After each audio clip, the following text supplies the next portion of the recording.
Hello and welcome, viewers. Welcome to Ride with Dipu. To Ride with Dipu, subscribe to Ride with Dipu. आज होलीको दिन काठमाडौँको माहौल के कस्तो छ भनेर यसो राउन्ड हान्ने तर्करमा छु। आज न्यु रोड धुडीखेल दरबारमा के चहल पहल छ कस्तो हुँदैछ भनेर हेर्न चाहन्छु है त। यो हाम्रो ज्ञानेश्वरबाट सुरु गर्दैछु म। हाम्रो च्यानललाई सब्सक्राइब गरिदिनु होला। जस्तो नाम त्यस्तै राइड विथ दिपु। भोलिको दिन खासै त्यस्तो चहल पहल भएको जस्तो लागेन। यहाँ राइड सुरु गर्नु भिडियो सुरु गर्नुभन्दा अगाडि यसो हेरेको खासै त्यस्तो चहल पहल भएको जस्तो थिएन। मान्छेहरू आफ्नोमा रमाइरहेका थिए। सायद चुनावको पूर्व सन्ध्या नै भन्नुपर्छ है। चुनावी माहौल लागिरहेको छ सबैतिर, त्यही भएर पनि होला मान्छेहरू त्यति हिँडेको त्यति पहिलाको जस्तो रमझम गरेको लागेन। प्रायः जसो अब रक्सी पसलहरू बन्द भएर पनि हुनसक्छ है। बाटोहरू प्रायः सुनसान नै थियो, त्यस्तो केही पनि थिएन।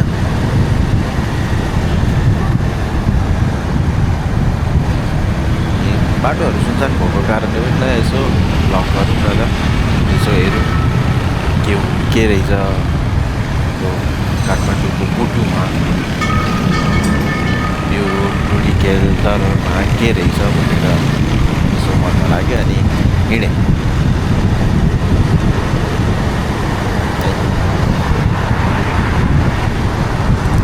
हामी अहिले कमलपोखरी साइड जाँदैछौँ ज्ञानेश्वरबाट। सायद म ढिलो निस्केको भएर पनि होला र अर्को कुरा भनेको मौसम पनि त्यस्तै थियो, फेरि चिसो भइसकेको थियो। त्यही भएर नि मान्छेहरू प्रायः घर फर्किसक्नु भएको थियो होला।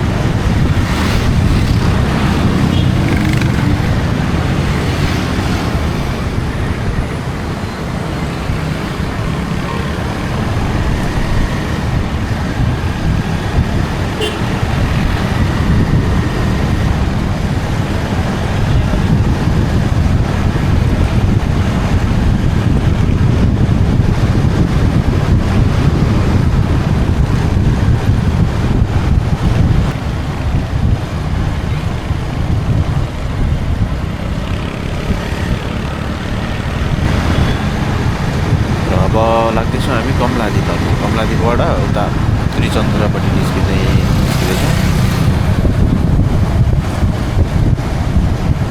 यता नि खासै माहौल देखिएको छैन क्या। सायद म ढिलो निस्केको भएर पनि होला।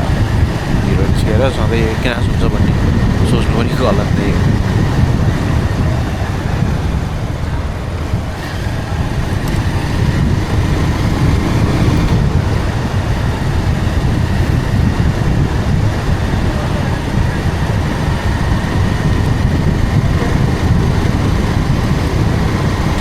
पहिलाको भन्दा गाडीको मुभमेन्टहरू चाहिँ नि राम्रै देखेँ मैले। नत्र यो होलीमा प्रायः सुनसान हुने गर्थ्यो बाटो चाहिँ, मान्छेहरू चल्नु हुन्छ।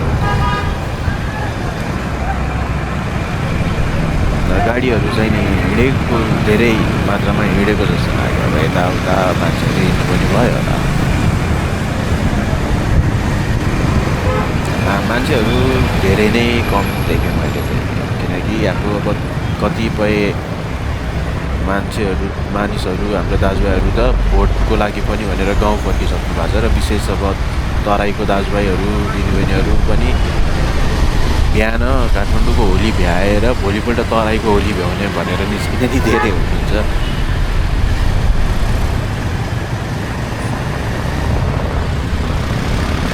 राम्रै हो, आफ्नो कर्मस्थल र जन्मस्थल दुइटाको होली भ्याउन पाउनु भनेको त भाग्यमै राखेको छ।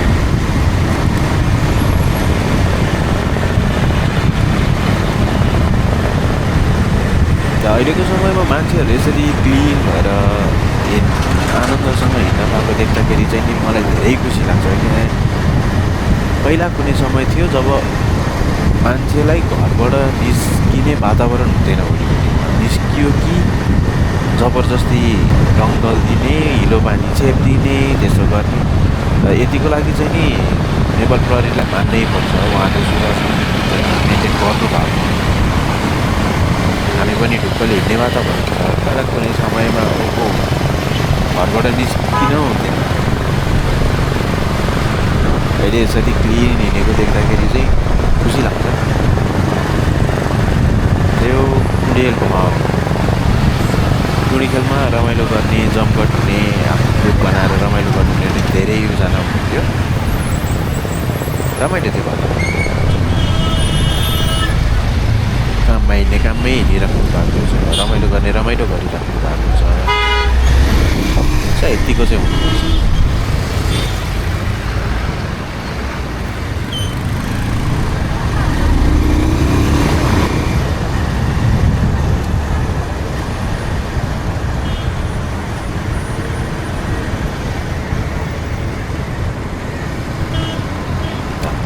गेटको भ्यू म निस्किँदाखेरि घाम डुब्नै लागिसकेको छ, त्यही भएर नि मान्छेहरू त्यति नदेखिएको होला। त्यहाँबाट चाहिँ यसो के रहेछ भनेर हिँड्नु घुम्न मन लागेको भएर निस्केको हो।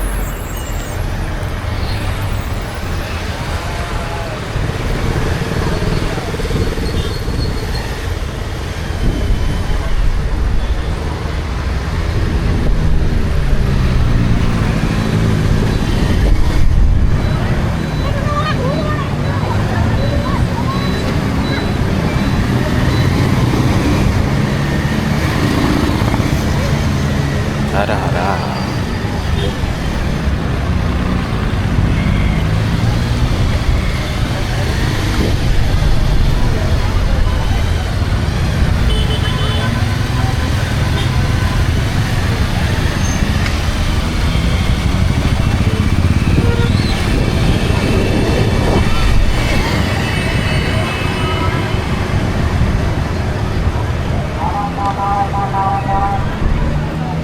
कुनै एउटा समय थियो, भोलिको दिन भनेपछि एक्सिडेन्ट धेरै हुने, झगडा धेरै पर्ने, पुलिसहरूलाई भ्याइ नभ्याइ हुने, एम्बुलेन्सलाई भ्याइ नभ्याइ हुने।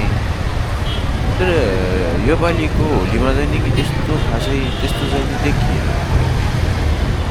मान्छेहरू त्यसरी ग्रुप बनाएर हिँड्ने ओर्ने पनि कमै हुनुहुन्थ्यो। यतिको आनन्दको भयो भने चाहिँ रमाइलो पनि हुन्छ। आफ्नो चाड हो, आफ्नै पाराले मनाउनु पर्छ।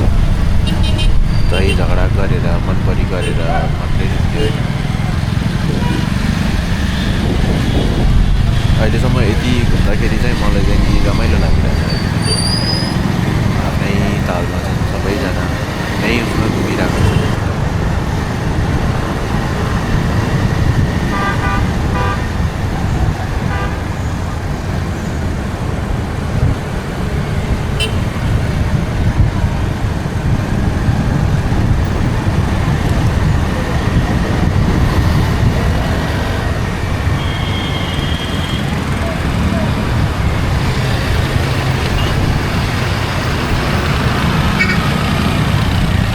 मको यात्रा दरबारमागतिरको। अब दरबारमागतिर के कस्तो छ भनेर हेर्न जान आइरहेको छु। यतातिर खासै चहलपहल नभएको हिसाबमा त दरबारमाग पनि केही होला जस्तो त छैन। फेरि हेरौँ हाम्रो रानी पोखरी।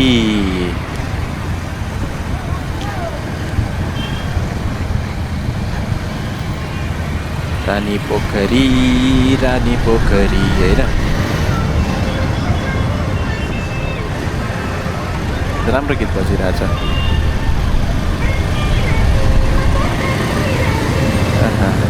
रानी हेलमेटभित्र नै सुनिरहने।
कि हस् त आजको लागि यत्तिकै बिदा हौँ।